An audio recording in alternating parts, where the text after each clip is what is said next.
Welcome to another episode of the Wrestler Observing Movie Letter. On the docket today, Lincoln. The ideal task of leading up to portraying such an epic story of Lincoln, a man immortalized throughout our history as one of the greatest presidents who ever lived, they turned to Daniel Day-Lewis to convey this larger-than-life icon in our history. Daniel Day-Lewis is now the top draw box office actor. He is the Hulk Hogan of this generation, the Steve Austin of this generation, the Shawn Michaels of this generation, the Diesel of this generation.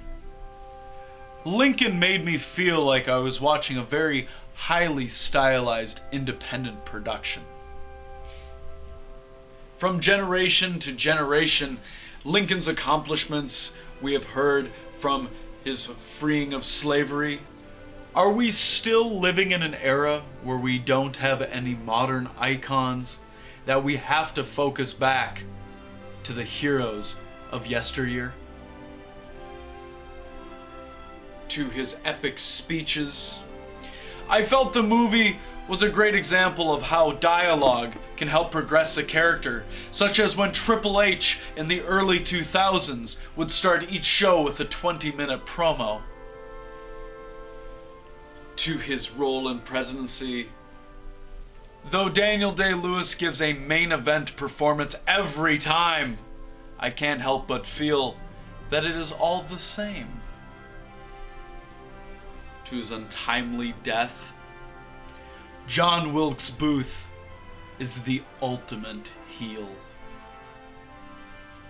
However, while I watched Lincoln, while I watched the film, I thought that it was very heavy of dialogue, very lack of variety throughout the scenes. The lack of sets remind me of an average WWE program show. Now, I'm not one to argue with the Academy.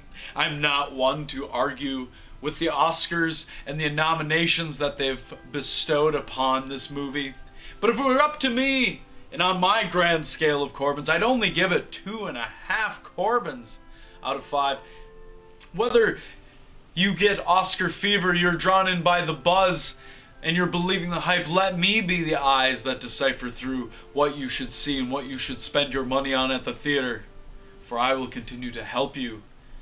You're welcome.